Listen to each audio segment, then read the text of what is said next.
ሩታ ቤት እንግዲህ ወንዶቹ ተጫርሷል ማለት ነው። ወንዶቼ ወንዶቹ ተጫርሷል። ወይ ወይ ወይ ወይ ሩታዬ ወይ ሩታዬ የወንዶች መሰብሰባ ነው ያል ቤትሽ አያብረሽ ይሄን የመሰለ ቤት መዳም ቅመም ተከራይቶ ከዚህ በፊት ማለት ነው። አሁን መቼም ይከፍላሉ ብዬ አላስብም። በፊት ይከፍሉ ነበር። አሁን ይከፍላሉ ብዬ አላስብም። ከከፈሉም እንግዲህ አላማ ቢሶች ናቸው። ይሄን የመሰለ መዳም ቅመም ተከራይቶ በዛ ሰዓት እንደውም ፍሪጅ ርካሽ ነበር እናቴ።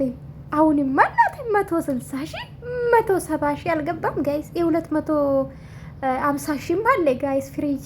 በዛ ሰዓት ግን አሪፍ ነበር። ቲቪም ገዝቷል። ቲቪም ተወዷል። አሁን ፌስቡክ ላይ እናቴን አዞረኝ ጋይስ። እና ምን ልላችሁ ፈልጌ ነው መዳም ቅመም ይሄን መሰለ ሶፋ ገዝቶ ቤት አሟልቶ አይ አልጋ አልቀረ ቲቪ አልቀራ ፍሪጅ አልቀራ አይ የቁም ሳጥን አልቀራ። እነዚህ መዳም ቅመሞች ለፍተው እቃ ያሟሉበት ቤት ወንዶቹ ይራገጣሉ። ዶቼ ኧረ ሄዳችሁ ይዩት። ማነው ጆን ጋ ማለት ነው። ጆን ጋ ሂዱ እና ተባሉ ተጨረሱ። እነዚህ ወጠጤ ማለት ነው። እነዚህ ደግሞ የሩታ ኢባብ ነው የሚመስሉት። ትንሾቹ ኢባብ የለም ገና ያላደጉ ማለት ነው። ከእዩ ቀጥሎ ደግሞ ከየት መጣ ነው የውዶች? ከየት መጣ ይሄ ልጅ ደግሞ? አላየሁትም። ሆነ ጊዜ አንድ ቀን ነው አየሁትና ተጨርሷል አልኳችሁ። ይሄን የምላችሁ ቤት ማለት ባለቤቷ ያለችው እንዴ ሄደች በቃ ዘላለው ልጅ ሴትዮ ማለት ነው። አርፋ አትቀመጥማ። ብርሽ ራሱ ታሞ አርፋ አትቀመጥማ ቤቷ። ወይ አብርሽዬ ይሄን የመሰለ ቤት አይ ይሄን የመሰለ ቤት የወንዶች መራገጫ ሆኗል በቃ። ሰላም ቤተሰቦቼ እንዴት ናችሁ? ደህና ናችሁ ወይ?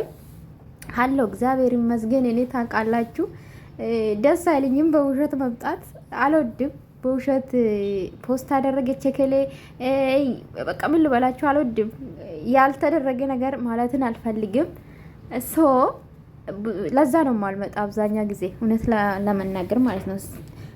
ማለት መስራት እየፈለግኩ እኔ በቃ ውስጤ ካላመነ አልሰራም። እና እንዴት ናችሁ ግን? ደህና ናችሁ? አለው እግዚአብሔር ይመስገን። የምታበረታቱኝ ከልብ አመሰግናለሁ። እነዚህ ወንዶች እንግዲህ ሩታ ቤት ሩታ የለችም። ጸጉሯ ልትቀይር ነው እንዴ ሄደችው? ሰሞኑን ያደረገችው ጸጉር ምን ያስጠላል። ግንባራ የሌለ አውጥቶባታል። ግንባራም ስለሆነች ማለት ነው። በነገራችን ላይ እኮ ውግ እኮ ዝም ብላ እኔ እንጃ አላቅም። አንዳንዴ እኮ ጸጉር የሌላቸው ምናምን ሊያረጉ ይችላሉ። እሷ እኮ ጸጉር አላት፣ ምንም ደህና ናት። ከኔ ባይበልጥም ማለት ነው። አዎ ምንድን ነው ከኔ ባይበልጥም ጸጉር አላት፣ ግን ግንባራም ናት። እና ይሄን ትተክላለች አላላውናና ጸጉር ቤት ሄዳለች ተብሏል። ወንዶቹ ይራገጣሉ አልኳቸው ጋይስ፣ ይራገጣሉ የሌለ ማለት ነው።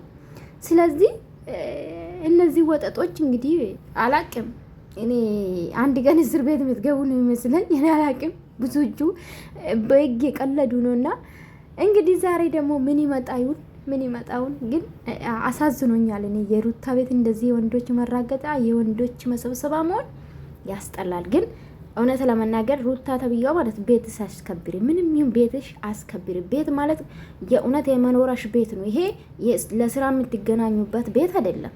እንግዳ ሊመጣ ይችላል ምናምን። የወንዶች መሰብሰባ ባታረጊ አሪፍ ነው ቤትሽ። እውነት ያስጠላል። እኔ እንጃ አላቅም ማለት አንድ ሴት የልጅ እናት ሆና የወንዶች መሰብሰባ፣ አንቺ ሴቱም የምትሰበስቢ ነው የሚመስለኝ። ሌላ ነገር ልጀምሪ ሳይሆን አይቀርም።